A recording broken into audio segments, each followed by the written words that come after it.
오늘은 열왕기상 8장에 있는 말씀을 통해서 우리 하나님의 말씀을 함께 나누도록 하겠습니다. 열왕기상 8장 말씀은 이제 솔로몬이 성전을 다 건축하고 난 다음에 하나님께 이 성전을 봉헌하는 봉헌식입니다. 성전 봉헌식이 기록되어 있어요. 솔로몬은 7년 동안 정말 아름다운 성전을 건축했습니다. 외형도 아름다웠고 뿐만 아니라 그 성전 내부도 아름답게 지었습니다. 근데 열왕기상 6장의 말씀에 우리가 살펴보면 하나님은 성전 건물을 아름답게만 짓는 것이 중요한 것이 아니다라고 하나님께서 분명하게 말씀하셨습니다. 성전이 너희가 아무렇게나 그냥 아름답게만 짓는다고 된 것이 아니라 중요한 것은 성전에는 하나님의 임재하심이 있어야 된다. 성령 하나님의 임재하심이 있고 임재하심이 있으려면 너희는 하나님의 명령과 법도와 규례와 율례를 따르며 살아가야 된다라고 하나님께서 분명하게 말씀하셨습니다. 오늘 본문 말씀은 그 말씀의 응답으로 하나님께서는 그 가운데 성전 가운데 가장 중요한 것이 무엇인지를 상징적으로 보여주는 말씀이 오늘 본문 말씀에 기록되어 있습니다. 여러분, 솔로몬은 지금 성전 봉헌식을 하고 있습니다. 7년 동안 아주 아름다운 성전을 건축했다라는 거예요. 근데 성전에는 지금 안에 아무것도 있습니까? 없습니까? 성전 안에는 지금 아무것도 없습니다. 그냥 건물만 지어졌다라는 거예요. 성전 안에는 지금 아무것도 없는 상태에서는 그냥 빈 껍데기였습니다. 그런데 솔로몬이 말하는 겁니다. 자, 열왕기상 8장 4절 말씀 한번 읽어보겠습니다. 시작. 여호와의 궤와 회막과 성막의 모든 거룩한 기구들을 메고 올라가되 제사장과 레위 사람들이 그것을 메고 올라가매. 지금 여호와의 궤, 그러니까 성막에 있었던 모든 거룩한 기구들을 가지고 메고 지금 어디로 향하고 있습니까? 솔로몬이 지은 성전으로 가고 있습니다. 다시 설명해 드리면 지금 하나님의 언약궤는 어디에 있었습니까? 성막에 있었어요. 텐트에 있었단 말인 겁니다. 근데 그 텐트에 있었던 여호와의 궤와 성전의 기물들을 가지고 성전으로 가게 되는 거예요. 근데 그 여호와의 궤 안에 무엇이 있었냐? 9절 말씀에 이런 말씀이 기록되어 있습니다. 자, 읽기를 보겠습니다. 시작. 그 궤 안에는 두 돌판 외에 아무것도 없으니 이것은 이스라엘 자손이 애굽 땅에서 나온 후 여호와께서 저희와 언약을 맺으실 때 모세가 호렙에서 그 안에 넣은 것이었더라. 자, 궤 안에 언약궤라고 합니다. 언약궤. 궤라는 궤짝, 뭐 아는 것을 이제 넣을 수 있는 상자, 이렇게 우리가 생명할 수 있잖아요. 언약궤는 그런 상자를 만들어 놓고 봉을 달아 가지고 어깨를 메고 움직이는 거거든요. 그랬을 때 그 궤 안에, 언약궤 안에 뭐가 있다고 합니까? 두 돌판이 있대요. 자, 두 돌판이 뭡니까? 십계명이거든요. 자, 십계명은 출애굽 때, 출애굽하자마자 3개월 때 되는 날에 시내산에 도착합니다. 시내산에 도착했을 때 하나님이 모세를 시내산으로 부르세요. 그리고 하나님의 언약, 율법, 하나님의 법을 알려줍니다. 많은 것을 알려주었지만 그것이 다 레위기에 기록되어 있고 출애굽기 후반에 기록되어 있고 신명기에 다 기록된 말씀입니다. 그런데 십계명만은 하나님께서 직접 돌판에 새겨주셨다라는 거예요. 계명입니다. 하나님의 법이라는 거예요. 하나님의 법인데 그렇다라는 것은 바로 하나님께서 시내산에 주신 하나님의 법을 주셨고 언약궤를 다른 말로 하면 법궤라고도 불립니다. 그래서 하나님의 말씀이라는 거예요. 그러니까 언약궤가 성전 안으로 들어갔다라는 것은 무엇이 성전 안으로 들어갔다라는 겁니까? 하나님의 말씀, 율법. 그 계명이 바로 성전 안으로 들어갔다라는 겁니다. 그리고 어떤 일이 있었냐? 열왕기상 8장 10절에서 11절 말씀. 자, 읽겠습니다. 시작.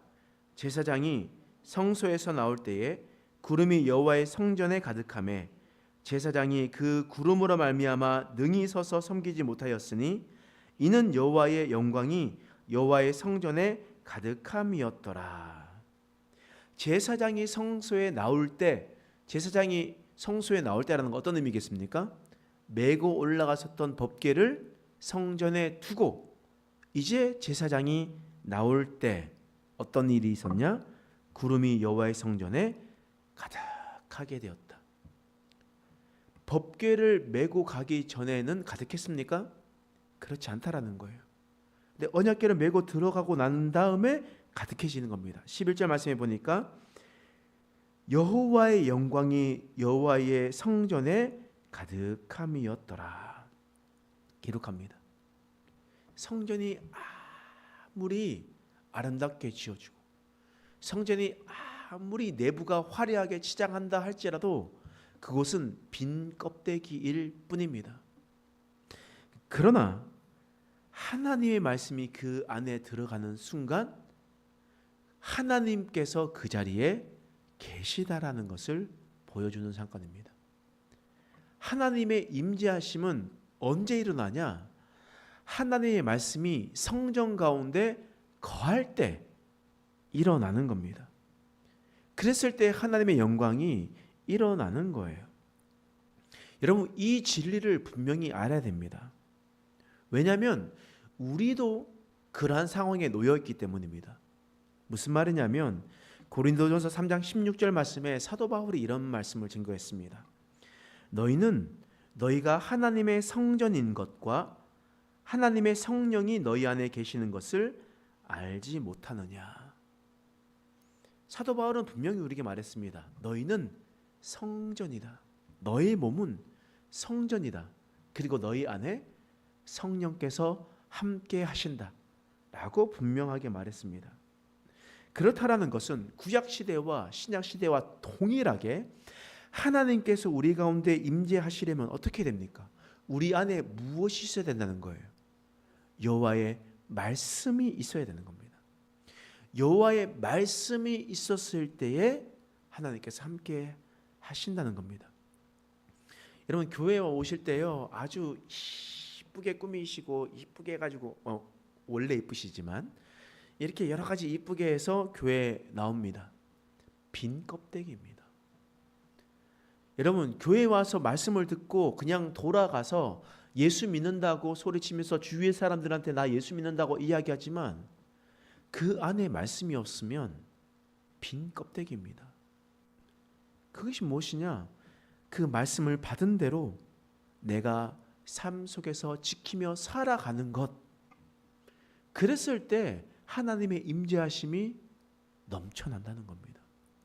말씀을 듣고 오늘은 그냥 좋았다가 돌아가서 잊어버리는 삶, 여러분 그 삶 가운데 능력이 없습니다. 삶 속에서 하나님의 말씀이 늘 함께하고 내가 하나님의 말씀대로 어떻게 살아가야 될지 몸부림치며 살아갈 때 하나님은 우리가 밟는 그곳마다 여호와의 영광이 충만하게 하실 겁니다. 여러분, 우리가 이것을 잘 기억하고 솔로몬의 성전이 화려하게 지었으나 빈 껍데기였고 하나님의 언약궤, 하나님의 법궤가 그 가운데 들어갔을 때, 말씀이 그곳 가운데 들어갔을 때 그곳에 하나님의 임재하심이 넘쳐났었던 것처럼 성전된 우리가 그냥 살아가지 않고 늘 우리 마음 가운데 하나님의 말씀을 늘 주야로 묵상함으로 하나님의 임재하심 속에 살아가는 저와 여러분 되시길 간절히 축원합니다. 기도하겠습니다. 하나님, 우리 삶 속에 우리 마음 속에 하나님의 말씀이 있어야 성령이 우리 안에 계시다라는 것을 깨닫게 되었습니다. 입으로만 떠들고 많은 지식과 많이 아는 것으로 사람들을 설득하는 것으로 우리의 삶이 증명되는 것이 아니라 우리가 하나의 말씀이라도 주님의 말씀대로 순종하려 살아가는 그 모습 가운데 하나님이 우리와 함께 하심, 주의 영광이 함께한다라고 말씀하셨습니다. 하나님, 우리도 그러한 인생을 살아가는 인생 되게 하여 주시옵소서. 교회에 있을 때만 그리스도인들이 아니라 나의 삶 가운데서도 하나님을 증거하며 살아가는 우리의 인생 되게 하여 주시옵소서. 감사드리며 예수님의 이름으로 간절히 기도드립니다.